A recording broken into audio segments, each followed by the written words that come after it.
It's June 28, 2022. It's a Tuesday. Welcome to the program agenda. I'm your host, Cito Beltran. Thanking you for joining us this morning. Maraming salamat po sa inyong mga nanunood. Patuloy na itinataguyod ang ating programa sa inyong suporta. At sana po sabayan nyo kami because today we are going to talk about important things. Entrepreneurship with Joey Concepcion and poultry with the president of the Philippine Integrated Poultry Producers Group, Mr. Peter So. And ang pag-uusapan natin, bakit daw yung manok naging naging pugo. Yun yung mga biro-biroan sa palengke. Pero we will be talking about that on this 28th day of June. Let's start the day with our daily starter from the book of Psalms, chapter 27, verse 14. And it goes, "Wait for the Lord. Be strong and take heart and wait for the Lord." Okay. Hindi ko na po i-waiting lumabas yung ating ating image yan. But the word is be patient. Okay? Because many of us, magdadasal kayo and then gagalaw kayo pero iniwanan nyo na si Lord. Kumbaga, bahala ka na dyan, Lord. Ako, tatrabaho na ako dito. But sometimes, hindi nyo pwedeng unahan. Hindi nyo pwedeng pangunahan. Why? Because even with agriculture, there is a planting season. There is a season of harvest. There is a time for sowing. There is a time for reaping. Pag hindi mo inintay yung galaw ni Lord, malamang at malamang madisgrasya ka. So I'm just saying, for those of you who are not Tagalog spokening, wait for the Lord because everything comes in due season. And sometimes it can be stressful. Sometimes you worry, am I doing the right thing? Shouldn't I just go ahead and do something? You cannot force a mango to ripen, a mango fruit to ripen. You can put it in a drum full of rice or warm it up, etc. But the outcome won't be as sweet. Okay, now let's go to the front page of the Philippine Star. And today, June 28, 2022, Tuesday, the headline, Customs Chief heads list of agri-smugglers. Okay. Yan po, nagkabistuhan na. The Senate President gave a list of suspected, accused, and rumored members and supporters of agricultural smuggling and gave this to President-elect Bongbong Marcos. And shocking, the list of suspects include and is headed by the Chief of the Bureau of Customs. Akala ko ang madudumi sa customs nasa ilalim, nasa may talampakan, lumalabas, pati pala yung nasa bunbunan. Okay, now at the top of the front page, the header, COVID positivity rate jumps in NCR and several provinces. Let me give you some perspective. The World Health Organization has posted that the allowable threshold for positivity o yung mga kaso, hawahan, is 5% of the population. However, in Metro Manila, we went from 3.5 to 5.6. Nalampasan na natin. And some other places like Rizal Province is 11%. Other provinces are 7%. What does this mean? COVID is back. Slowly, ginagapang po kayo. Medyo yun nakakatakot yun. That is scary in Tagalog because it is creeping on us like an attack, okay? Like a special forces attack.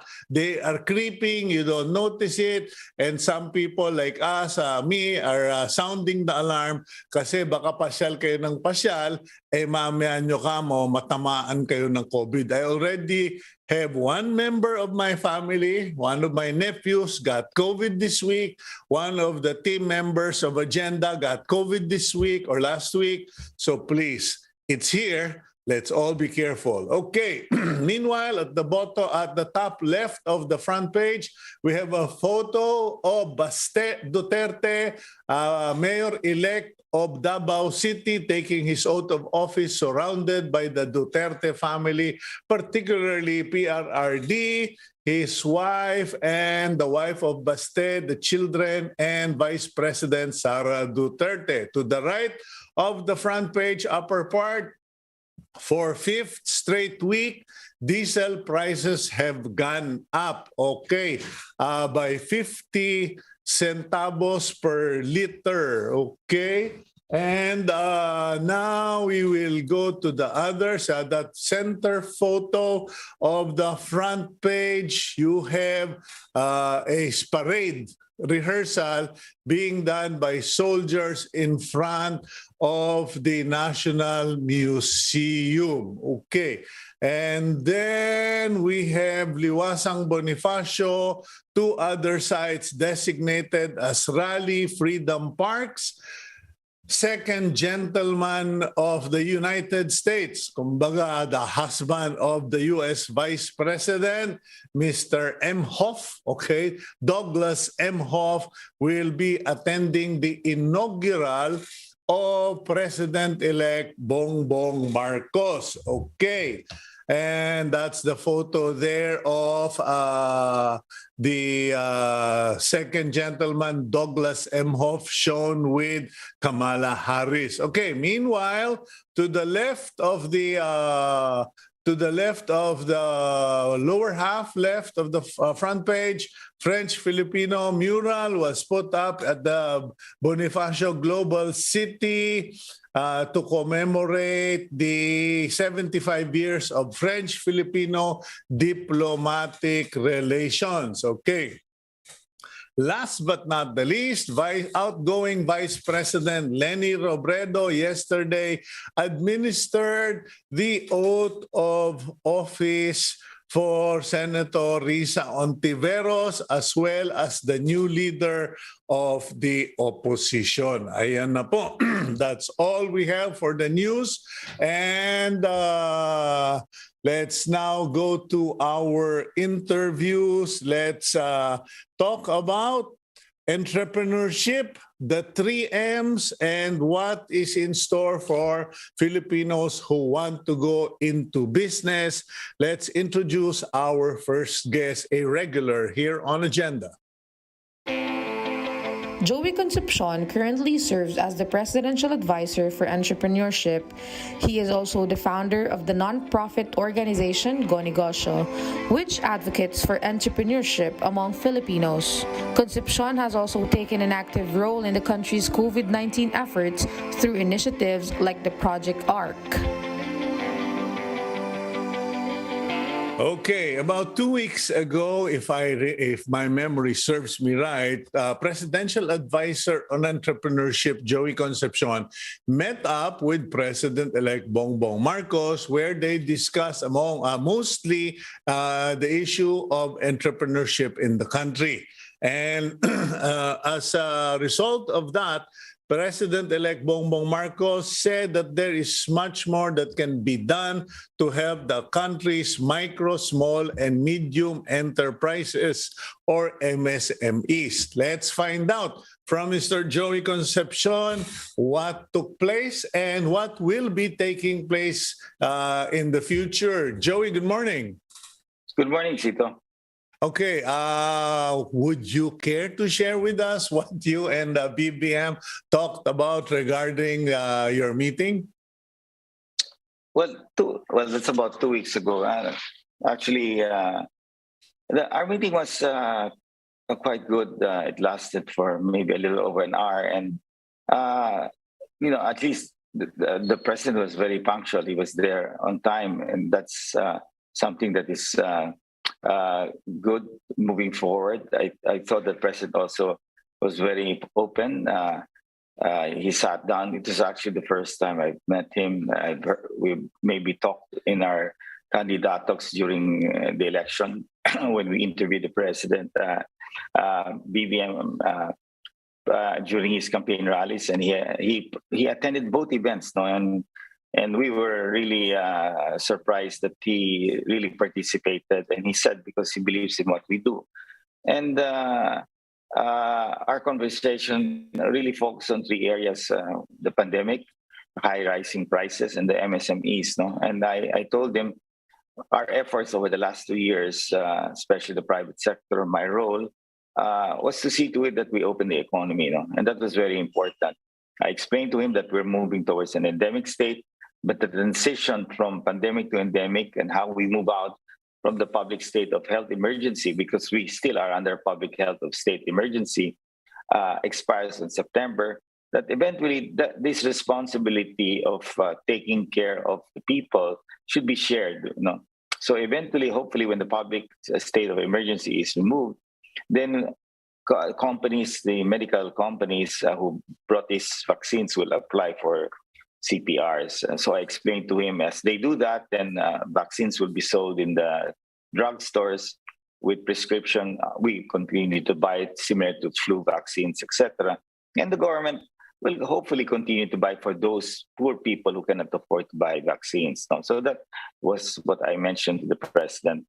Told him also the high prices are because of the Russia-Ukraine conflict, something that we don't control. And I said that it's about time that our agricultural sector really shine, because this is the only thing that we can control. Self-sufficiency, at least in rice, corn, and other food crops that we produce. The farmers have to be more productive, especially as this conflict continues. It's drawing up every single commodity that we import today, into the Philippines for conversion to food products. So milk has gone up tremendously.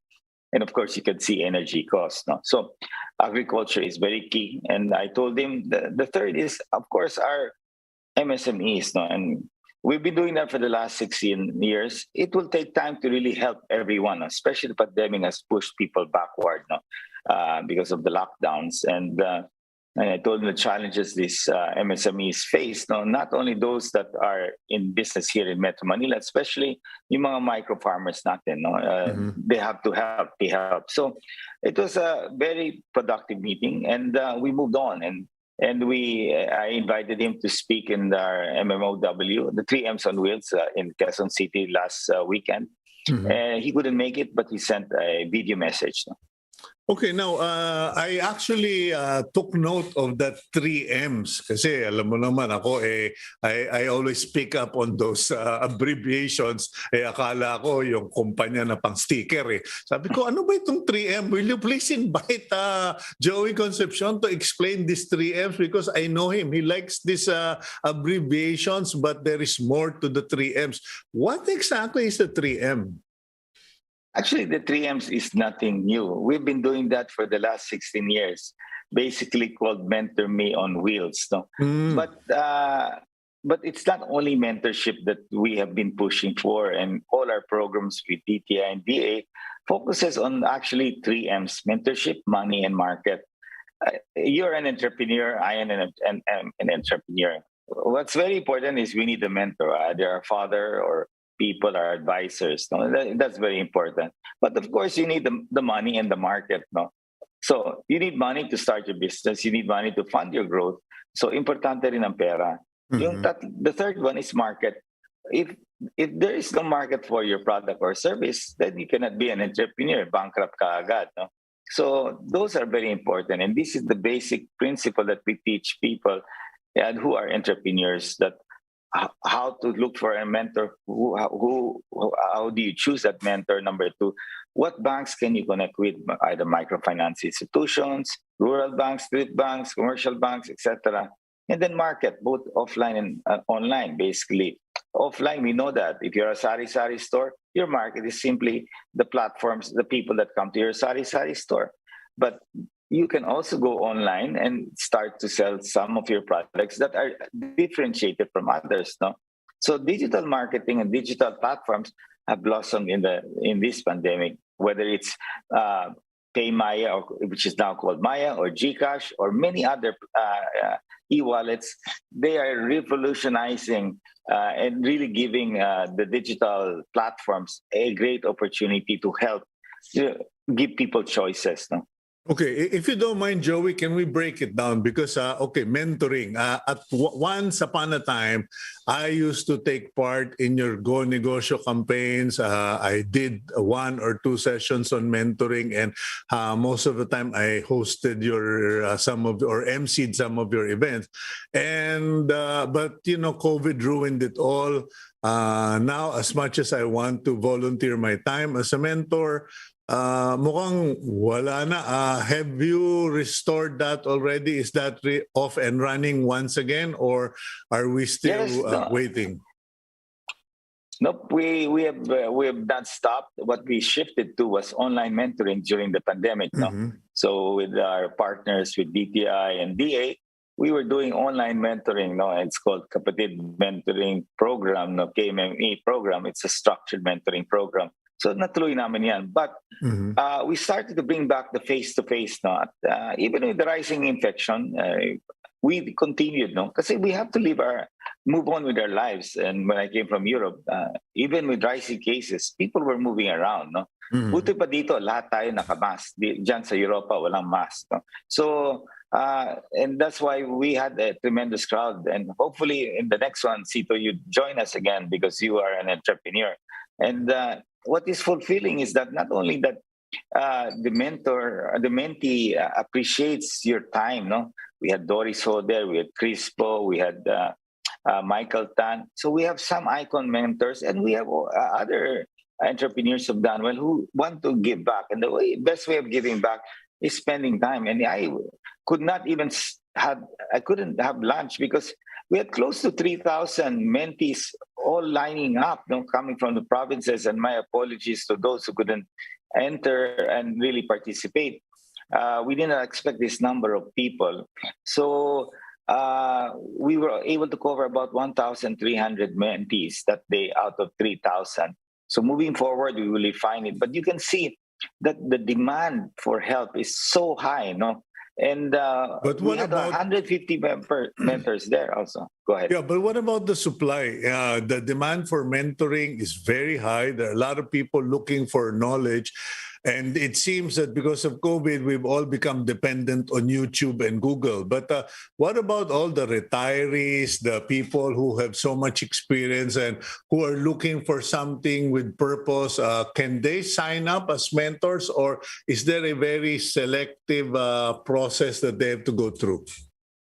No, we basically have a process, but it's not very stringent. And we look at their experience. And of course, many of those who retired are very welcome to help, no? Because you're really mentoring simple entrepreneurs, basically micro and small. And of course, there are some medium-sized entrepreneurs, but predominantly the mentees are all micro and small entrepreneurs. So my own experience there is very fulfilling because I get to learn from them also. I get to see how that some of them are really smart. Some of them have businesses already that have grown. Some of them are working, but they're thinking of switching. They've tried to sell some products, and now they want to open their businesses. Some have even quit their work, even if they're doing so well, which I kind of discourage, and shift into entrepreneurship right away. Not, and then they get into problems, no. So I guide them basically and tell them, no, don't give up your career, no, unless you're really sure that negosyo is the way you want to move forward. No? So we have to also caution some of our would-be entrepreneurs to be careful because they have to be prepared and be ready with at least a good advisor before they move and jump out of their career and into a Okay. business. No? Joey, is there a possibility? You probably know this better than I do, but I know that in the United States, many cities or towns have what they call the Business Advisory Council that is formed with retirees. Ex-government officials, ex-business people who are trying to help the beginners get off the ground. Will there be a day, or is this part of the plan for Go Negosyo to be an institution in part of the government structure, meaning every barangay should have a Go Negosyo Council of Advisors or a Go Negosyo center where people can go to seek help, get advice, and directions. Well, the negotiable law that Senator Bam enacted back then really provided that law was inspired because of what we do, and the idea was to create negotiation centers. And under the past secretaries and Secretary Mon Lopez, that has been accelerated. So we don't run the negotiation centers. No, it's DTI who runs the negotiation centers. What we provide are the mentors, no, in the programs that are done by DTI. We are not supported by DTI anywhere financially. We take care of whatever expenses that are, and the mentors. We source these mentors. So that precisely my point, Joey, because nakakaawa naman kayo. I mean, hats off to you and the team that you're out there spending your own money, funding all of this. But one wonders, it could be much more efficient, and it could be less of a financial burden to your volunteers and to you and your company if we institutionalized Go Negosyo into Go Negosyo centers in every barangay. Parang kasi the formula of success is to multiply yourself in others, and what better way for a Go Negosyo center in every barangay? No, don't get me wrong. The negotiation centers are funded by the government and are run by people of DTI. So they have negosyo. So there are. There are many. I think they're reaching into close to 1,000 by now. What I'm told. I am the vice chair of the MSMEs Council, so we will get an update pretty soon as how many negotiation centers are there. So under Secretary Mon Lopez, that has accelerated. And thanks to former Senator Abam Aquino, who really pushed for the Go Negosyo Act. It is. And SB Corp has been very active in funding our MSME. So DTI is putting out the funds provided by the law, and they're supporting all these negotiation centers. What we provide is the software. We bring in mentors all over. We pre-select all of these people, and these programs are continuously moving on. We pivoted dati yan. We had to get a hotel, spend for that, and the government paid for that. But now we're doing it online. Eventually, that will go hybrid. Okay. Now, what about the money? Quickly, because I don't want to run out of time with you. The money, because the lament of many would-be businessmen, even when I was starting out in tourism, was hindi ka makautang. Mabuti pang magsanla ka ng gamit. Better to just pawn your equipment or materials or your car to get starting capital than to borrow from the SSS or from wherever. How has things improved? I mean, I have to say that was like, 30 years ago. Well, Cito, SB Corp has really accelerated their lending. You've got Land Bank and BBP and so many other, and many of the rural banks, and of course, some of them held back during the pandemic, but everybody is helping the MSMEs now.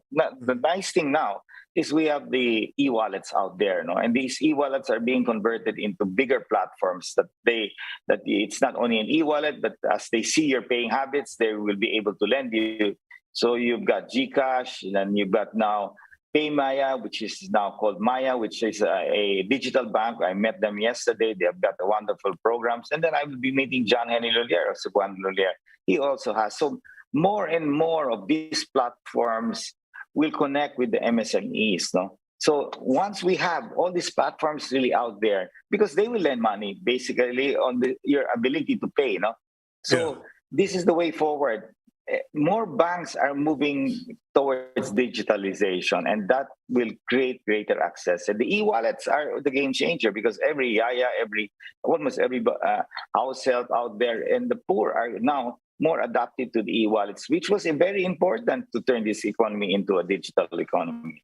Well, it's also a very healthy system because you don't have to physically go to the bank. You don't have to go outside your house. And it's Right. one way of staying COVID-free. Because tsaka nakakapagod. And at the cost of fuel nowadays, forget it. It is more expensive to go out than to use an e-wallet. Now, last but not the least, what about markets? Are you still confident that the market will be there, or will there be a reduction resulting from all of this fuel crisis, etc., and recession? Because if you watch U.S. news, it's all bad news. Are you confident that the local market will be resilient and that entrepreneurs will still have customers to sell to pre-pandemic? Well, of course, with rising prices, we produce ice cream, flour milling. We supplied the flour to the bake shops, and you can see, that the increases are huge. So either sometimes the people start to make the bread a little bit smaller, or these are things that people try to do to keep the prices low, no? But eventually you can't, because it's just very. I've never seen this, in my past years of being an entrepreneur. The humongous increases of prices today, and so we are gradually passing it to the consumer, but being also worried that the consumers at a certain point will slow down spending. And that's not good, no? When consumer spending goes down, then the growth targets are not attained, then your debt to GDP erodes, and then the risk of credit rating could be there. So we have to protect ourselves against that. And I'm glad that BBM, President-elect Marcos, has taken the agricultural portfolio, because that is so important. We cannot do anything about the war in Ukraine, Russia, but we can do something about our own self-sufficiency in agriculture. Okay, well, I'm sure that even the big boys are going to find ways to simplify packaging, sizing, etc., to still make their products affordable. Now, there's another point I'd like to discuss with you. Actually, it's here on my notes. I know you for a long time, and you're a very patient individual, persistent but patient. But it seems that a day or two ago, you nearly blew a fuse because of this vaccination issue, where there's been delayed with the booster and this and that. What is the real picture? Well, we have school opening on August, face-to-face for the 12 to 17 years old. Our children are going back to school. And it's been a long time already that these 12 to 17 booster shots should be given. And HTAC has delayed. They're quite slow, no? I don't know how did they get to be the body that will approve all of this. Normally, it should be the vaccine expert panel. No? So the private sector, I basically formed what we call ACE. No?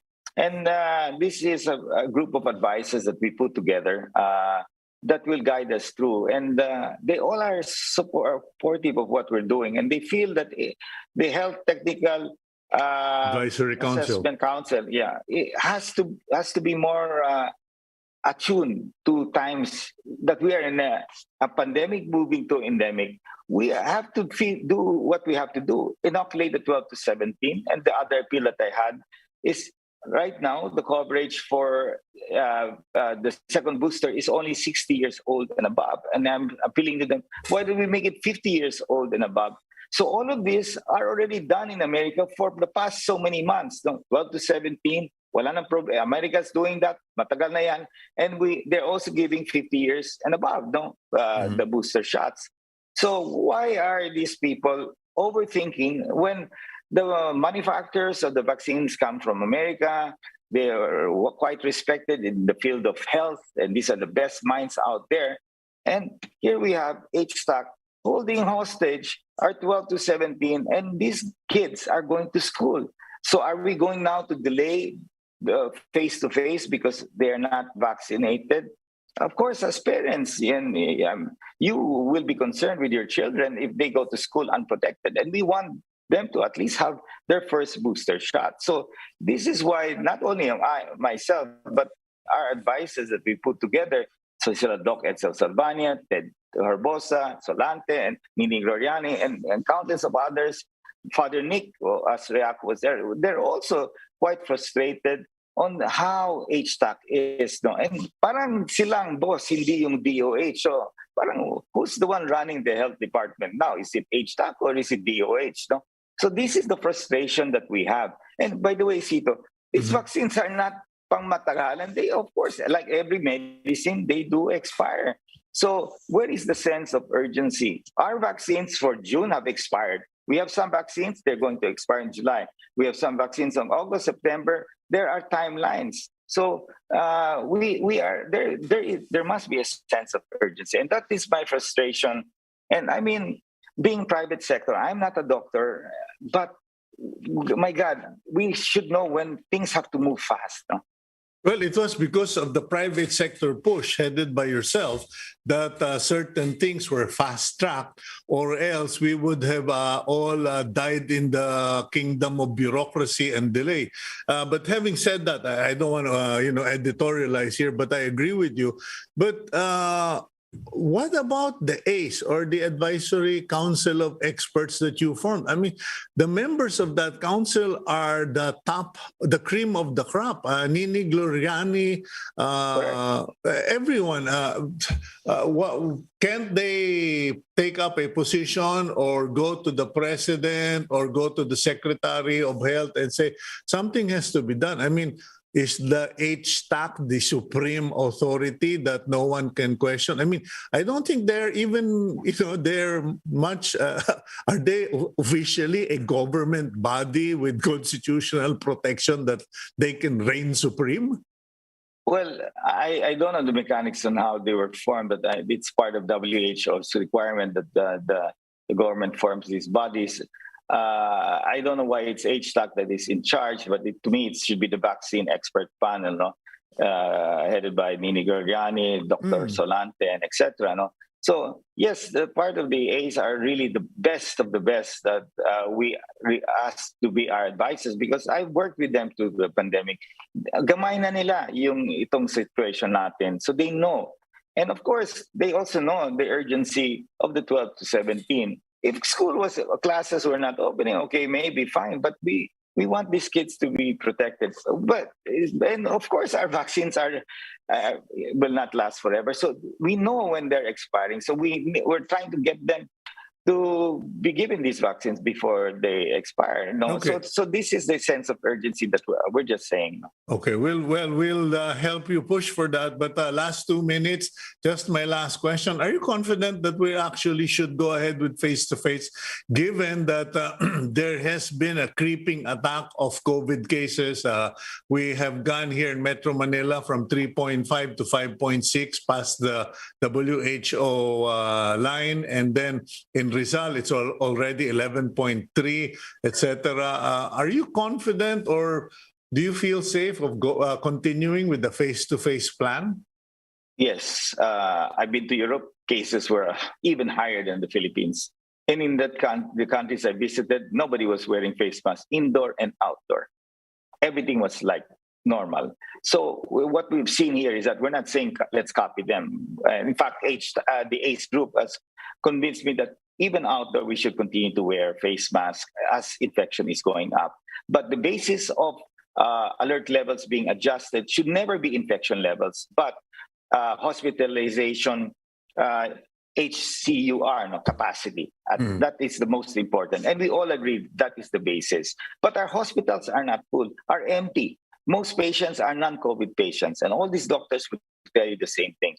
Okay. Is there severe infection? Yes, there may be severe infection for those who are unvaccinated. Okay, well, let's just hope that all goes well with the face-to-face, that the HTAC will come to their senses and allow the vaccination. And thank you for spending time with us, Joey. We wish you all the best, and please stay in touch. Thank you, Cito. Okay, that's Presidential Advisor on Entrepreneurship, Joey Concepcion, covering a lot of area. We'll go for a quick break. When we return, join us to learn more about the state of poultry production in the Philippines because just so you understand, the other day we tried to order chicken from an outlet for my daughter, and they said they have no chicken on the menu for the day. So we went to another fast food outlet and we could only buy single piece, one piece chicken. So we had to take two orders in order to have two-piece chicken for my darling daughter. So we have a problem, Houston. Okay, let's go for a quick break. Let's talk about chicken sa ating pagbabalik here on Agenda.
Back to the program agenda. I'm your host, Cito Beltran, thanking you for being subscribers of Cignal TV and watching us on One News PH, channels 8 and 250. And of course, to those of you watching us via facebook.com/OneNewsPH and on YouTube, maraming salamat po. At nabanggit ko na kanina, mukhang nagkakaubusan ng pakpak manok, okay? Chicken products were not spared from rising commodity prices as prices went up and supplies remain tight. Pati na yung mga mahilig mag-import, mukhang hindi na maka-import. Let's get to know about this subject matter from our next guest. But before that, let's get to know about our next guest. Peter Saw is the founder and director of the Philippine Poultry Integrated Alliance Incorporated. The PPIA is comprised of poultry growers and owners. Prior to forming the organization, Peter Saw was a broiler livestock consultant.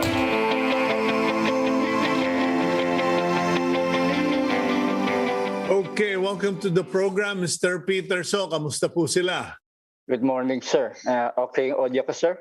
Yes, sir. Very loud and clear. Thank you, sir. Medyo kayo na siguro ang mag-explain sa ating mamimili and our viewers kasi katulad ng nasabi ko, no, we ordered from a fast food chain. They said we had no chicken. Sabi ko, teka, wrong number yata itong natawagan natin. Anong walang chicken? You are all about chicken. Wala daw silang chicken. He went to another outlet, may chicken pero isa-isang piraso lang. What's going on, Sir Peter? Okay. Related to that is related sa marketing plan. Depende yan. Okay? Bawat isang business meron yung marketing plan. So there is a good and bad side of it. But the poultry industry has been what you call recuperating or recovering. It started since the time nagkaroon tayo ng avian influenza and then sumunod yung pandemic. So eventually, related to that, we have to survive. So some have to narrow down their production or their population. If not, some of them have been affected, they have to be closed down. And so many other factors related to it. Maraming factors that can lead to bakit na sinasabi mo na lumiliit yung pati yung size ng mga manok. So Okay. there is actually no shortage of chicken. I will have to inform you that. So no shortage of chicken. No, can be no shortage. There has been probably some disruption lang on the timing of the production of chicken. Kasi ever since those factors have influenced, actually, eventually there is not what you call a biological program for the raising of chicken. Not like in the swine, there is what you call a biological programming sa swine. You can actually make your production based accordingly on the time, let's say January, February, March, April, May, hanggang December.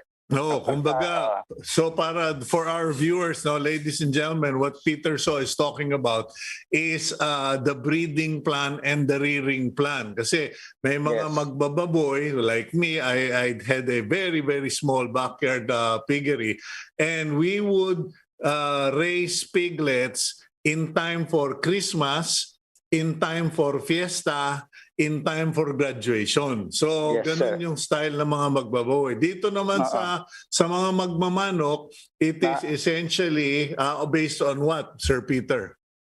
You cannot. You cannot the same as sa mga baboy. But you can only time that if you purchase the DOC.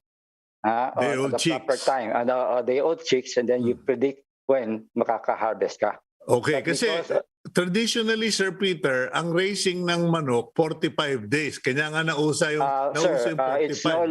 It's no longer 45 days. Oo, ano na? Nung araw, they claim it 45 days kasi 45 days talaga. Oo. That is based according to the genetics of the DOC. But the genetics over time have improved. So we can already raise chicken as early or harvest chicken as early as 26 to 28 days. 26 to 28. Depende na yan sa klase genetics ng sisyo. Kasi to be transparent, Sir Peter, and to the audience, I am a volunteer lecturer. Kumbaga sa Go Negosyo, I am a volunteer mentor. Dito naman sa BIMEG, I am a volunteer lecturer on the wrong ways to raise pigs. At medyo tayo ay nakakaintindi naman sa manok kasi kami ay angkan ng mga sabongero from my father and down to me. So I'm very familiar with your family, sir, before. I'm a veteran, so I'm familiar. Okay, so Sir Peter, so it's now down to 26 days. Bakit daw nagkakaproblema? Kasi meron nga, yung kasama mo, si Bong Insyong, sinabi nga na meron daw mga nag-unload na ng manok kahit undersized. Is it because of the demand or is it because of the cost of production safer to unload? Kumbaga, benta mo na yan bago magkaroon pa ng problema. Related, sir. Related. Compounded yung issue, related po yun doon sa nangyayari ngayon. So the poultry industry or the poultry grower have to make ways to survive. Okay, so and ever since naman when it comes to genetics, actually, it's actually a condition in genetics because we would like to maintain the uniformity of the stock as much as possible. But genetics still have to be improved in order to reduce that. But once the poultry stock is being affected by factors around us, eventually dumadami yung hindi nagiging uniformity. Number one is nutrition. Okay, kapag yung nutrition factor, mahal ang mga ingredients, we result to changes in the formula. And in the Philippines, we regularly change our formula because it depends on the supply that is coming in order to fill up yung dapat na supply natin na tamang formula. And most of our nutrition or yung mga ingredients are all imported. So eventually, pagka naapektado na ng world system, eventually we have to change our formula. And the formula has to balance with the genetics of the chicken. So kung hindi Ayun. balanse, at hindi na mag-grow na mabuti, that is what is happening now kasi we tend to restrict for example, the program should be continuous feeding. But lately, we have to do what you call restricted feeding, controlled na siya. Because Kasi, okay. ang gain namin is FCR, feed conversion ratio. Okay. So Kasi kapag mga hindi kaibigan, okay, let me just cut in there, Sir Peter, mga kaibigan, hindi po lahat, not all poultry growers buy from a feed store. Okay, not all poultry growers buy commercial feeds. Like yung BMEG, meron silang set formula, hindi pwedeng baguhin yon kasi merong standard. Now, yung iba namang large grower, meron din silang sariling feed mills, so they formulate their own feeds based on what they are programming. So kanya-kanyang style yan. Ang problema nga lang lahat ng mga naggagawa ng feed ngayon ay yung importation. Now, Sir Peter, ano ang ginagawa ninyong mga poultry raisers faced with the fact that importation is almost impossible, if not extremely difficult? There's so many delays at, as you said, masyadong mahal. Anong ginagawa ninyo? Is there local materials available? There are local materials available, and when you formulate them, it has to be balanced. Mm-hmm. So what is happening now is just like you're just feeding them to live. Mabuhay lang yung manok.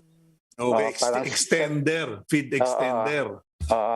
Survival yan survival. So that is why ang means of income namin is based according to feed conversion ratio, FCR. Mm-hmm. And then related to what you call performance index. Performance index related to how you will be able to manage it actually.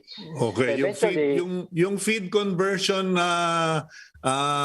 ratio, ladies and gentlemen, ang ibig pong sabihin noon, kung yung patuka, how much weight does the chicken gain based on the amount of feed it is given during a set time, okay?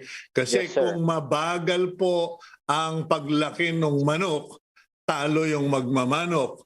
Kung Correct, masyado namang maging mataba yung manok, talo pa rin yung magmamanok.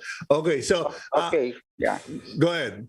We have to attain actually at a certain weight na sinatawag nilang prime weight.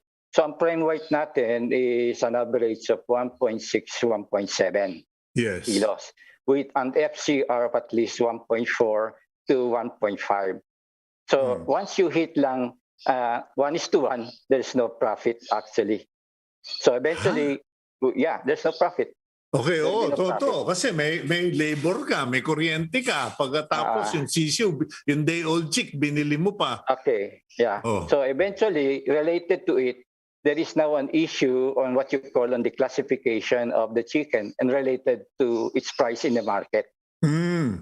Okay, so eventually, if that is happening, there is tendency for it in the market to increase now the farm gate price. Okay, in order to balance that. Kapag yung ratio ng feed conversion nagpapantay lang, you have to balance it, kailangan mag-profit. But the problem that we have as of now is we have a different definition of the farm gate price. Okay, time out, Sir Peter. Time out. So, traditionally or in terms of operation, you get profit by how well you raise your chicken. Kung magaling kang magpalaki, magparami ng manok o kaya magpataba ng manok, yung ikalalaki ng manok, the growth or the growth rate will be your profit. But if the quality of feed or conditions make it 1-to-1, tabla, you then have to get your profit by raising prices, not necessarily from efficiency of raising. Yes, sir. We have no choice. We have to survive. So ngayon, depende ngayon, so you will either raise the farm gate prices, and then let's go to the classification of the size of chicken relative to pricing. Okay, there are several classification in the Philippines, okay, sa atin. So meron tayong sinatawag na ranting that is somewhere below 1 kilo to as much as 700 grams. Ranting, bansot. Ranting, bansot. Okay. So then next to that is at least 1.2 to 1.6, 1.7. That can be regular size. Regular, okay. Okay. Now, kung 1.6 to 1.7 to 1.8, that's considered prime. Sorry. Prime, okay. Yes. So 1.9 pataas, that's considered oversized. Okay, are you talking live weight or dressed? Live weight, sir. That will Live weight. interpret to also the dress already, sir. So all you have to do is to minus 25%. Okay. From the live.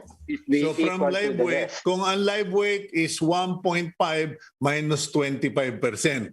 Yes, sir. So nasa prime ka pa rin. Mm-mm. Okay. Ngayon, Sir Peter, ano itong nangyayari? Kasi before I turned vegetarian recently, ako yung namamalengke. Napansin ko lang that the chickens that are being sold, paliit ng paliit. And some people tell me in the grocery, sir, kasi yun lang ang kaya ng mga bumibili. May budget sila eh. So, maliliit lang ang binebenta. Yung issue about the bansot, strategy lang din po yan. Kasi dapat normal. But there are occasions by which na gustong kumita ang sa market. So there is actually an issue related from the farm gate price, the trader, and yun sa palengke. Mm-hmm. That is what I have been trying to state to the Department of Agriculture. We have to clarify those factors. And then what do you mean, Sir Peter? Anong strategy yan? Anong gimmick yan? Sir, ang small birds, pag binili sa farm namin, murang-mura. It is less than 50% of the farm gate price. Okay. So if the farm gate price now, let's say, is 129 to 130, that's the farm gate price current, no real time, divided by 2 is actually the small size price. Kasi nabansot o kung ano man. Not necessary, sir, nabansot, because in the farm, there is a certain percentage. You cannot go 100% uniformity, sir. Okay, true. Swerte na yun, umabot ka na 98%, pantay-pantay ang timbang. Uh-huh. But lately, because of the problem related to all the factors put together, from the parent stock, pandemic, recovering, we are not able to attain that percentage of uniformity na maganda. Mm-hmm. So there is now a range of somewhere around 5 to 10% na maliliit. Nangyayari po yan palagi. Yung 10% na yun, lugi na yun, hindi ba? Oo. So as much as possible, we have to maintain at least within the range of less than 10%. So the best is actually to attain 5%, 2% mortality. Yes. So yung mga bansot na yun, kumbaga pangkain nyo na lang yun or pinabebenta na lang sa barangay yun? Depende po yun. Oo, pinangre-regalo namin. Mm-hmm. Pero as much as possible lately, because we want to recover, gusto namin na ibinibenta. May mga buyers na rin po yun na mga maliliit. As a matter of fact, malaking tulong din po yung nangyari because nagkaroon kami ng other avenue, business dyan, ang nagsimula ang lechon manok. Mm-hmm. Dahil sa maraming nagkakaroon ng bansot, nakagawa kami ng lechon manok, may regular size, mayroon ng andokitox, at mayroon pang susunod na squab. Yung mga squab, mayroon pong bumibili yan because yun ang affordable ng regular market. Okay, last question ko na lang, Sir Peter, but thank you very much. I'm sure maraming natutunan yung audience natin today. Last question ko, kasi I'm sure mahaba rin ang sagot mo dito. Yung bang nagbebenta ng mga undersize sa mga grocery, sinasadya ba yun? Hindi ba malulugi ang company by selling undersize or do they still make their money? Kumbaga, kasi may nagsabi sa akin, well, I will sell it at this size because it's healthy, it's solid, but I don't have to go the full 26 or 45 days. Kasi sa baboy, ang tinuturo namin ngayon sa BIMEG ay pahabain pa ninyo. Huwag kayong papayag sa ganitong months lang. Pahabain pa ninyo kasi mataas ang presyo ng baboy. But in chicken, napapansin ko, palit ng palit yung binibenta. Talo ba o panalo yung poultry racer pag sinabi nilang, hindi, huwag na natin pahabain pa yung labanan dyan, benta nyo na. It depends, sir, kung ano nakikita ng activity ng manok ninyo. If your chickens are not healthy, nakikita na ninyo po sir yan kasi daily kinukunan namin ng feed conversion ratio. Tinitimbang. Oo, tinitimbang. There is a certain percentage every day. It has to gain weight kasi ang chicken is the best range to the best breed to identify feed conversion ratio. Kaya mga feed formulations ginagamit sa chicken sir Okay, kasi every day nagko-convert. Ngayon, within a range of 2 days, if it is not converting, eventually alam mo na hindi maganda ang performance ng flock mo. So that is where those are the indications that tells you na medyo kailangan mag-isip ka na. So yung iba, pagka gumagano na, ibinebenta nila yung manok nila habang may chance pang kumita pa sir. Now, the price nga, sinabi ko, is based accordingly lang kung magkano mabebenta nila. But kung pababa nila benta, then eventually malulugi talaga po sila.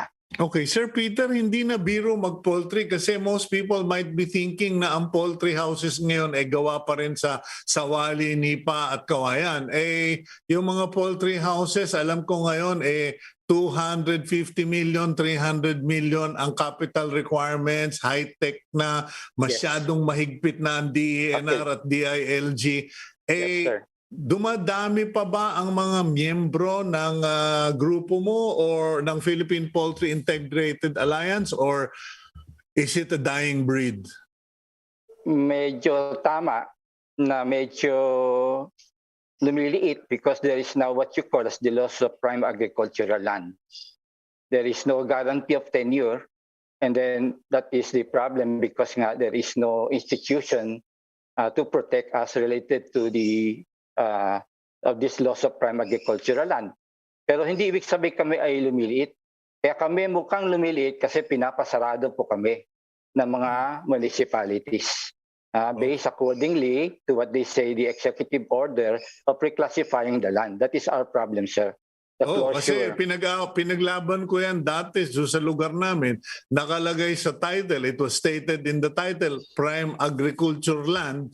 Pagkatapos biglang sinabi, hindi sir, ano kayo residential, commercial na kayo dahil may nagtayo ng golf course sa tabi ninyo. Yes, sir. That's the problem. There is no protection. Pagpupukpukan ko ito sa Supreme Court, nakasulat ito sa titulo, agricultural land. I mean, I won the debate. There was a concession given to me, but that is a reality. Wala ba kayong balak na to go to court or wherever to have aid, like the Supreme Court to decide on this, to honor what is stated in the land titles? Wala, sir. Wala, sir. As a matter of fact, there should be, actually, the Senate itself has already been deliberating about it. You can ask former Senator Soto about it. He's very familiar with it. Eventually, the land use plan has been blocked many times by somebody. I refuse to mention two, but it has been blocked by some of them. And then if you try to review the HLHRURB, Housing Land Use, the department has been changed now to Human Settlement. You look into the rules related to it, and you will find out that there's something wrong with the ruling. It has to be studied again. That's why I've been advocating that if possible, somebody will sponsor a new instituted law, which is the Philippine Right to Farm Act. Okay, well, we will follow up on that. Mr. Peter, so thank you very much for your time this morning. I'm sure many of our viewers learned something, and we do hope that one day everything will be put in order. Maraming salamat po, Sir Peter. So. Thank you for giving me this opportunity. Nice meeting you, sir. Okay, that's Mr. Peter So, President of the Philippine Poultry Integrated Alliance. Okay, let's now go to our blessing for the week. It comes from the book of Genesis, chapter 12, verse 2 to 3. I will make you into a great nation, and I will bless you. I will make your name great, and you will be a blessing.